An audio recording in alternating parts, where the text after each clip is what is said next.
decíamos hace un ratito nada más que íbamos a tener aquí en el estudio a Juan Ignacio García, vicerrector de la Universidad Nacional de Tierra del Fuego, porque las universidades tienen finalmente su ley de financiamiento a partir de del veto que logró la sanción, el rechazo al veto que logró la sanción primero en diputados y el día de ayer en el Senado. Juan Ignacio, gracias por la visita. Bueno, gracias por la invitación. ¿Cómo estamos? ¿Bien? Bien. ¿Contento sí. con lo de ayer, me imagino? Sí.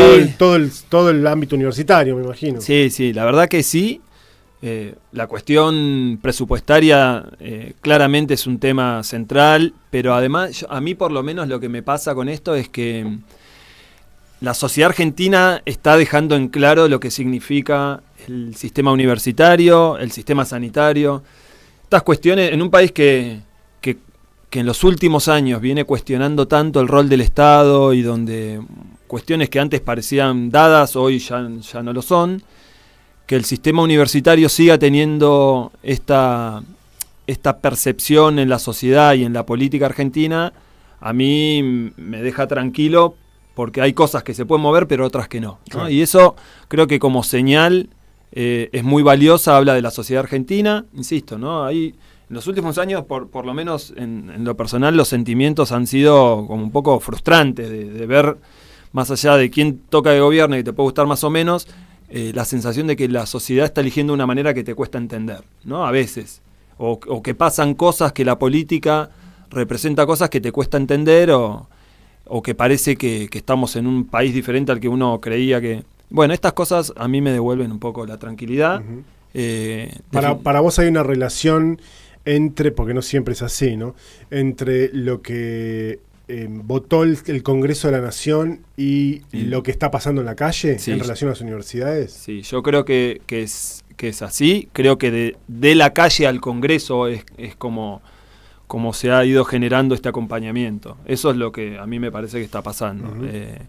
Sí, estoy convencido de que es así y creo que son esas políticas de Estado que siempre las tuvimos claro que la Argentina acompañaba esto. Digo, en el último tiempo se generaron dudas, creo que hoy se reafirma esa vocación de los argentinos de sostener un sistema universitario con las características del nuestro. Y bueno, nada, me parece que ese sentido... yo decía hace un rato, cuando hablábamos con Caro, a mí me da la sensación que si bien es cierto que mucha gente lo votó a Milei, entendiendo que había un hartazgo respecto de la llamada casta, ¿no? Formas de gestionar la cosa pública, manejos, desmanejos, etcétera, y que todavía hoy hay una parte importante de gente que sigue pensando en eso, eso no implica necesariamente un cheque en blanco para financiar universidades o de financiar el acompañamiento a personas con discapacidad, por ejemplo, o a las infancias en cuanto, por ejemplo, al Garrahan. Sí. Lo que yo te voté porque yo quería que vos destruyeras a la casta, porque la casta me viene cagando la vida, pero eso no tiene, en todo caso, corregir lo que haya que corregir, claro. Pero no me dejes sin universidad. Sí. No, comparto, ¿no? Creo que es eso, creo que el hartazgo es de casi todos, o sea, yo también estoy harto de ver cómo algunos espacios de lo público no funcionan para lo que deberían funcionar. Yo soy uno de los convencidos de que el Estado tiene que cumplir un rol central sobre todo, a mí que vengo de lo productivo, en las definiciones estratégicas de lo productivo, en las transformaciones que este país tiene que atravesar para generar una estructura productiva que sea socialmente, digamos, que construya una sociedad integrada, en todos esos aspectos del Estado tiene un rol central, y a mí me da mucha bronca ver cómo a lo largo del tiempo nos cuesta tanto construir un Estado eficiente. Entonces, tengo una mirada muy crítica sobre el Estado. Lo que pasa es que esa mirada crítica nos debería llevar, y yo creo que el progresismo ahí tiene deudas, a revisarnos constructivamente, no a romper todo, claro. ¿No? Entonces, yo estoy convencido que el Estado debería ocupar un rol central y de que no lo viene ocupando apropiadamente y que eso nos tiene que llevar a una reflexión y a transformaciones del Estado para tener un Estado eficiente del tamaño que corresponda, ni grande ni chico, del tamaño que corresponda en función del rol que tiene que cumplir. Y bueno, nada, esto es otra cosa, ¿no? Esto es llevárselo puesto. Creo que para una parte de la sociedad no es tan claro si el Estado hay que llevárselo puesto o no, o qué organismos del Estado sirven o no sirven. Creo que todo eso se puso en cuestión. Me deja tranquilo ver que la salud y la educación siguen siendo, y que el cuidado de los sectores de la sociedad que más lo necesitan al Estado sigue siendo para las mayorías parte de los roles que el Estado tiene que asumir activamente. Claro. Bueno, eso me deja tranquilo. Esta ley de financiamiento, capaz podemos bajarlo un poco en particular a la Universidad Nacional de Tierra del Fuego, ¿no? ¿Qué es lo que viene a garantizar? Básicamente lo que viene a garantizar son los recursos para poder sostener la actividad que podíamos sostener a fines de 2023, Claro. que tampoco era, digamos, que era absolutamente Claro. escaso para las necesidades que tiene este país. Y eso también tiene que ver con una discusión de qué tipo de país vamos a construir, ¿no? El rol que tienen las universidades es principalmente educando, generando, si se quiere, dándole una oportunidad a la sociedad de formarse y de mejorar su calidad de vida, pero además dándole a los sectores productivos los recursos humanos capacitados para poder resolver sus necesidades. Después tiene un rol que tiene que ver con la investigación, donde en la Argentina particularmente este rol es significativo en las universidades, además del CONICET, es complementario. Sí.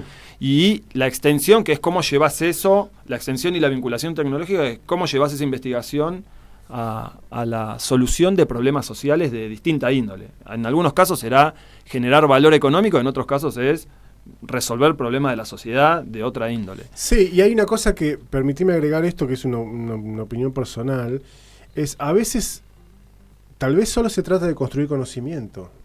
Sí, Y también. construir conocimiento nunca es... Viste, hubo mucha discusión sobre esos papers vinculados a, no sé, qué sé yo, de Batman y no sé, Sí. no me acuerdo que el Rey León, no me acuerdo Sí, qué los personaje estudios sea. esos de Me sociología, importa, investigaciones. en definitiva me da Sí. lo mismo. Que así se crea el conocimiento también, ¿viste? Sí, Las muy grandes bibliotecas que uno dice, oh, no, en Europa están los grandes pensadores. Bueno, viejo, ¿cómo te pensás que se...? Sí, sí. Y nos hace mejores Después como está lo sociedad. aplicado. Sí, Pero a sí. veces me da un poco de temor, porque si es sobre lo aplicado, entonces medio como que los amigos que están en el ámbito de las ciencias sociales, pobrecitos, a veces es como, muchachos, no puede ser que yo para... No hacen nada. Claro, Entonces. ¿qué tengo que inventar un termo que no se abolla para, Bueno, para Las ciencias para sociales existir? yo creo que agregan valor desde perspectivas por ahí, no necesariamente, digamos, que generen valor económico, que uno pueda desde el sector privado lucrar con eso. Claro, que A sea veces algo sí, muy tangible también, ¿no? pero sí crean valor social. O sea, Y sí. hay problemáticas sociales que tienen que ver con cómo nos integramos como comunidad, como comunidad, no sé, problemas de salud mental, problemas de... el bienestar de la sociedad tiene que ver con los bolsillos, pero tiene que ver con un montón de otras situaciones. Claro, Entonces, creo que hay un poco de ignorancia respecto de lo que las ciencias sociales aportan al conocimiento y a la solución de problemas sociales. Creo que después hay como una caricaturización que se ha hecho de todo eso, tomando 3 ejemplos Sí. de alguna cosa que, leyendo un título, pareciera ser ridículo o intrascendente, pero después hay que ver realmente cuál es el conocimiento que está detrás de eso. Y después también hay un sistema científico que tiene que revisarse, y yo también en ese sentido siempre he tenido una mirada crítica de un respecto de...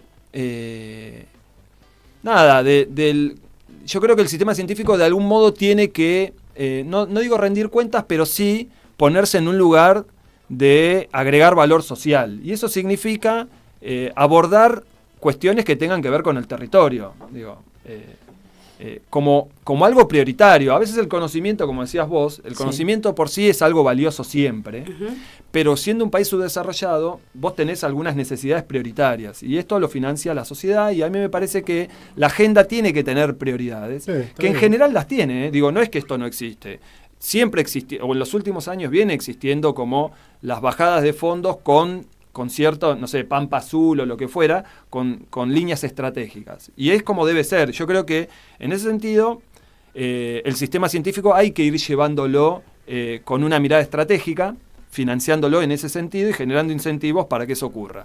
Y que además debería trabajarse mejor la estrategia de la agregación de valor o de vinculación, si se quiere, como una estrategia tal vez más cerrada. Nosotros hemos sido buenos como sociedad para financiar la investigación básica y nos cuesta a veces llegar a que esa investigación y ese conocimiento esté resolviendo alguna cuestión concreta. Eso tiene que ser parte, en general lo es cada vez más, hay una estrategia para que eso ocurra. Bueno, en todo caso creo que eso hay que acelerarlo, profundizarlo, porque si no, como sociedad nos convertimos en algo que no queremos ser, ¿no? El conocimiento, cuando yo siempre vuelvo a mi disciplina, que yo soy economista, ¿no? La política industrial es transformar conocimiento en valor. Y eso tiene múltiples formas. En definitiva, el sistema científico es el que genera ese conocimiento y es el que tiene que además tener esa estrategia de generación de valor. Y eso es lo que nos va a hacer desarrollar como sociedad. Claro. El mayor nivel de desarrollo y de bienestar va a venir de la mano de ese mayor conocimiento transformado en soluciones de distinta naturaleza. Algunas van a ser valor económico y otras van a ser valor de otra... Sí, lo voy a poner en mis palabras a ver si te estoy interpretando bien. Hay un poco, tal vez no mucho, pero un poco de desarrollo de investigaciones que tal vez alimentan más el ego propio que lo que realmente, que una verdadera respuesta a un problema real y concreto de la sociedad, digamos, ¿no? Y está bueno revisarse en ese sentido. Sí, pero totalmente. Un poco, vuelvo a lo que decías vos antes, que es bueno, revisemos para mejorar constructivamente, pero no llevándose todo puesto. Digamos. Sí, sí. Yo creo que eso, ¿no? Tanto en la mirada del Estado que hablábamos antes, como en la mirada de las universidades o del sistema científico, creo que esa necesidad de revisarte para ser mejor es algo que para los que queremos al Estado y los que creemos que es el Estado el que va a motorizar estas transformaciones o que tiene un rol importante para movilizar, si se quiere, toda esa energía de una manera constructiva, bueno, nada, esta mirada y esta revisión permanente es necesaria. Claro. ¿Sí? A mí me interesaba preguntarte, bueno, cómo sigue todo de ahora en más, en teoría, que bueno, porque esto también fue retrasar las cosas, fue también ganar un tiempo que ya venía ganándose, porque ¿cuánto hace que ustedes, no sé, que la universidad no recibe los fondos que necesita recibir y qué esperan ahora? O sea, ¿cómo se van a negociar esos fondos para que vengan? ¿Y en qué volumen, no? Porque también tienen un presupuesto que ya quedó desfasado. Sí. Nosotros tenemos el presupuesto universitario, es principalmente recurso humano, son sueldos, digamos, de los docentes y del personal no docente de las universidades. Ahí se va al porcentaje más importante y ahí hay atrasos en los salarios de entre el 30 y el 40% respecto de, insisto, de fines del 2023, que no era la panacea, pero nosotros somos de los sectores que más ha perdido. De hecho, digamos, cada tanto nos vamos midiendo con los sueldos que paga la educación provincial, porque para muchos docentes son, digamos, dos posibles empleadores, la universidad o el gobierno provincial en la educación media, y hemos quedado muy desfasados y estamos perdiendo en alguna disciplina recurso humano que se va a trabajar a la provincia porque no llega y bueno, nada, y ahí ganan bastante mejor que en la universidad. Entonces ahí hay una cuestión, que esperamos que esto rápidamente sirva para la recomposición salarial. Y después financiamiento, digamos, el funcionamiento de la propia universidad y el financiamiento de las actividades de investigación, extensión y vinculación hoy es prácticamente nulo. Entonces también debería ser la posibilidad de recomponer esos financiamientos. Bueno, nosotros hoy somos directamente deficitarios, estamos tratando... ¿Tienen deudas? No es que tengamos deudas, sino que la universidad no tiene deudas porque tenía recursos que tenían prioritariamente destinos de hacer obras y que con lo que está pasando hoy presupuestariamente están yendo a financiar el gasto corriente, por decirlo de alguna manera. Bueno, eso tiene patas cortas. Entonces necesitamos rápidamente acomodar esa situación y bueno, esta recomposición presupuestaria debería servir para que también la universidad esté más holgada. Cuando vos no tenés para pagar, digamos, lo mínimo, es muy difícil pensar en la investigación, la extensión, la vinculación y en el rol que al final es lo que nos da sentido, digamos, porque es lo que nos vincula con el territorio. Y si vas perdiendo financiamiento en esas actividades, en el mediano y largo plazo, la sociedad va a empezar a pensar que tampoco le servís demasiado, digamos, ¿no? Entonces, bueno, nada, creo que lo prioritario es lo salarial, es lo primero, y atrás viene todo lo otro que esperamos se resuelva de manera urgente. Bien, o sea, y ahora cómo siguen las negociaciones, o sea, qué es los pasos a seguir. No, bueno, ahora esto obliga al gobierno nacional a tener que digamos, ajustar el presupuesto para la universidad en función, digamos, hacer ajustes por inflación, tomando como base el presupuesto de 2023. Así que debería... Atrasadísimo. Sí, atrasadísimo. Claro, Entonces, claro. Y además obliga a que en un escenario inflacionario existan periódicamente ajustes para mantener el valor real de una inversión que hace la sociedad argentina y que es muy baja cuando uno lo compara con otros países en situaciones parecidas, ¿no? Esos indicadores de inversión en investigación y desarrollo, digamos, a nivel internacional, América Latina está muy rezagada respecto de los países más desarrollados y nosotros hemos perdido muchísimo terreno dentro de América Latina. Entonces, en relación a América Latina perdimos terreno en inversión, en porcentaje del PBI. En porcentaje del PBI destinado a ciencia y tecnología. Mirá. En un país donde el sector privado aporta poco en esa materia y donde la principal inversión tiene que ver con los esfuerzos estatales, perder terreno en eso significa estar resignando en tu sendero de desarrollo de largo plazo, estás resignando en dónde te vas a ubicar, digamos, ¿no? O sea, ¿no hay ninguna empresa privada que desee contar, por ejemplo, con el recurso técnico o la tecnología que ya tiene hoy la UNTF o el recurso humano inclusive? No, sí, eso, el recurso humano y el conocimiento que se genera en las universidades les interesa al sector productivo y hay vinculaciones, eso sí sucede. Que vengan a pedirles, no sé, encuestas, documentales. Hay muchas como espacios de articulación y mucho de eso sucede y mucho de eso hay que mejorarlo. Lo que yo digo es que en nuestro país, que es un fenómeno, insisto, de los países menos desarrollados, ¿cuánto destinan a I+D los países en porcentaje del PBI? Cuando vos ves lo que destina Corea del Sur y ves lo que destina, no sé, Brasil, y hay un abismo. Claro. Y ese abismo es el que hace que las brechas sean cada vez mayores entre los países. Y cuando uno ve, digamos, nosotros arrancamos los 2000 en un intento de recuperar posiciones en ese sentido, donde el Estado es y ha sido siempre el principal motor de esos esfuerzos.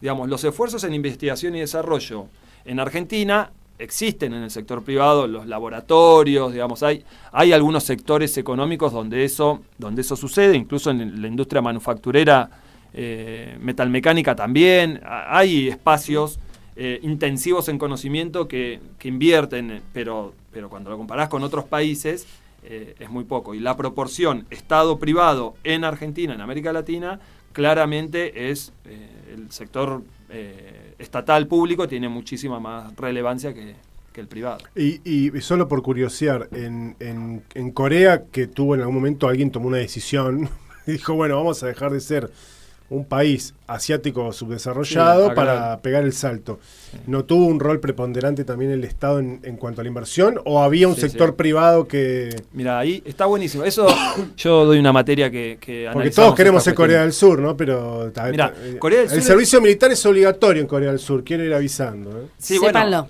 las transformaciones en Corea del Sur que la llevaron al país que soy arrancaron con una dictadura, claro, y una dictadura jodida. Sí. En la década del 70, y tuvo un rol, digamos, el Estado. Corea del Sur era una economía agraria con un PBI per cápita muy inferior al de Argentina a mediados de la década del 70. Muy inferior al de Argentina. Y, bueno, hoy tiene un PBI per cápita que más que duplica al argentino y viene una evolución. Y hoy está en la frontera tecnológica y es uno de los jugadores globales más importantes en algunas industrias. Ahí hay mucha discusión porque a Corea del Sur se lo presentan, digamos, los liberales lo presentan como el caso de éxito de economía liberal que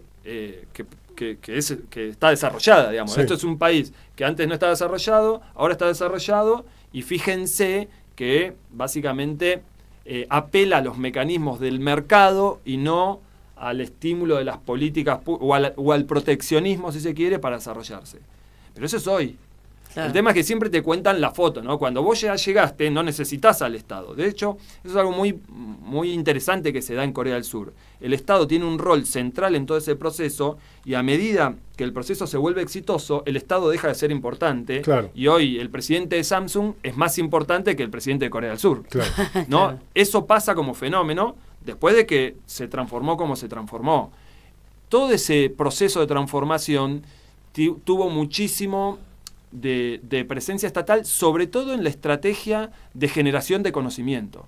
Hubo mucho de, cuando vos ves la cantidad de universidades e institutos tecnológicos dedicados a la investigación y qué sé yo, cuando arranca el proceso y cómo eso explica en gran medida la transformación tecnológica del país, Claro. es enorme. Incluso siendo un país Con un rol muy protagónico del Estado. muy protagónico. Más allá de las cuestiones vinculadas a la forma de gobierno, que igual Sí, bueno, hay que tenerlo en cuenta. arrancó ¿no? siendo una dictadura muy complicada y después eso cambia. La misma dictadura se va volviendo más amigable, porque al principio los empresarios los ponían a caminar, los acusaban de ignominia y los Sí. bueno, era una situación muy complicada. Sí. Después eso va cambiando y después se va democratizando el país y no necesariamente esto requiere una dictadura. No, claro. Se dieron muchísimas condiciones internacionales complejas y es interesante el caso de Corea del Sur. No, pero es el un poco como uno trae esos ejemplos para decir, bueno, chicos, ustedes están contando una partecita de la historia. Hay algo que Sí,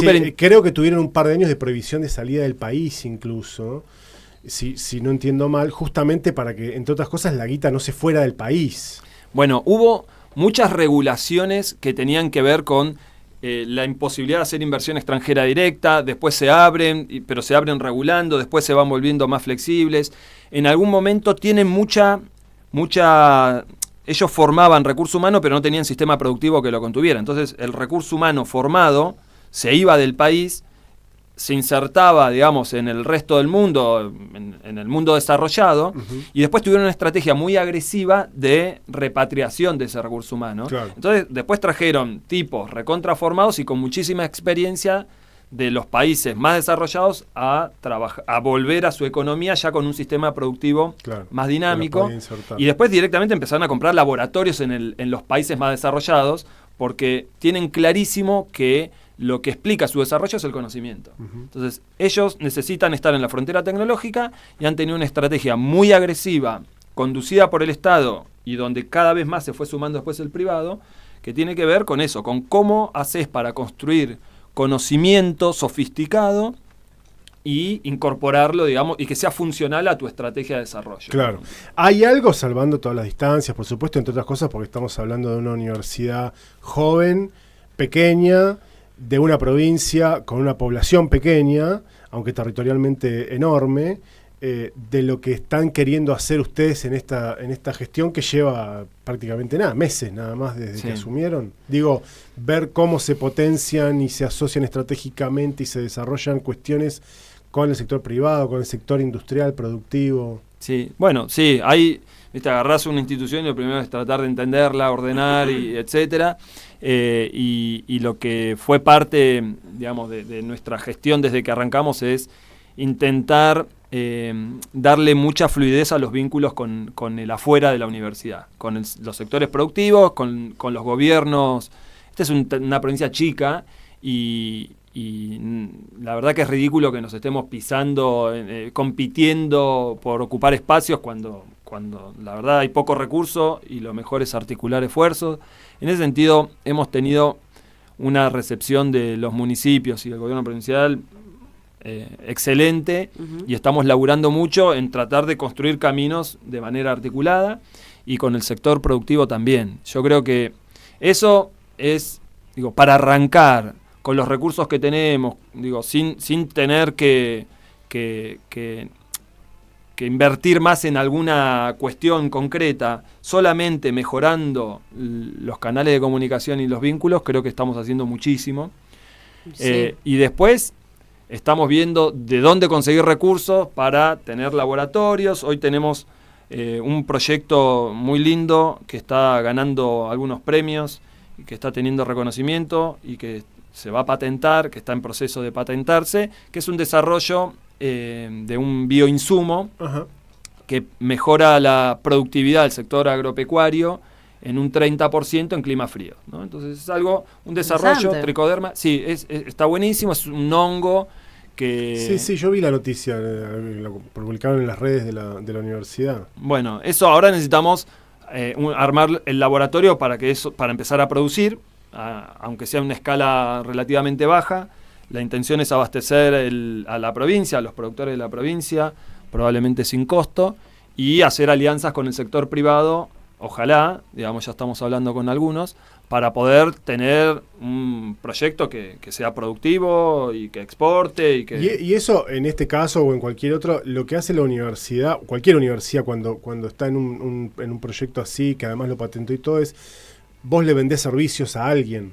Bueno, ahí hay distintos formatos posibles. Vos podés venderle servicio a alguien, vos podés vender tu patente y cobrar royalties, sí. Digamos. Vos podés desarrollar el emprendimiento más en ese formato de vos vender el producto o quedarte más en un área de servicios. Depende de la estrategia que se dé la propia universidad. Sí. Ahí yo soy muy pragmático. No creo que existan modelos que sean mejores que otros. Creo que siempre el mejor modelo es el que cuadra con tus capacidades, tus recursos, digamos. Lógico. Lo importante es que esto genere valor y que el sistema científico se apropie de una parte del valor que es consecuencia de una inversión pública, que eso vuelva a la institución pública en parte, pero que después genere valor en el territorio. Esto de poder darle a productores locales que mejoren su productividad y que no les cueste, es parte de lo que la universidad también tiene que aportar. Y bueno, y si después se hace un negocio con esto y hacemos una alianza que un privado pueda crecer y generar empleo, es parte también de los objetivos que esto tiene. Totalmente. Claro. Juan Ignacio, agradeciéndote por tu tiempo y que vinías aquí hasta el estudio. Estuviste hablando con Armida, me imagino que él tal vez es el que tiene el contacto más directo con el Consejo Interuniversitario Nacional. ¿Tienen algún temor de que el gobierno nacional, de la misma manera que lo hizo con la emergencia en discapacidad, diga que no tiene los recursos o que la ley no dice de dónde sacar la guita o ese tipo de artimañas como para no aplicarla? Bueno, estamos expectantes, sí. Entendemos que puede aparecer alguna intención de demorar el cumplimiento de la ley. Creo que a la larga la ley se va a tener que cumplir. Pero bueno, sí, estamos expectantes y viendo a ver si lo hemos conversado, a ver qué estrategias podrían llegar a implementarse del gobierno nacional para dilatar la aplicación de esto. Porque después, si no lo hace, el único camino que queda es la justicia. Es la justicia, exactamente. Porque ya el Congreso habló. Sí, exactamente. Es así. Ojalá que no haya que llegar a esas instancias, pero bueno, nada. Acá habrá que hacer lo que haya que hacer, pero la sociedad argentina definió algo y eso se tiene que cumplir. Claro. Gracias por la visita. Bueno, gracias a ustedes por la invitación. Juan Ignacio García, vicerrector de la Universidad Nacional de Tierra del Fuego.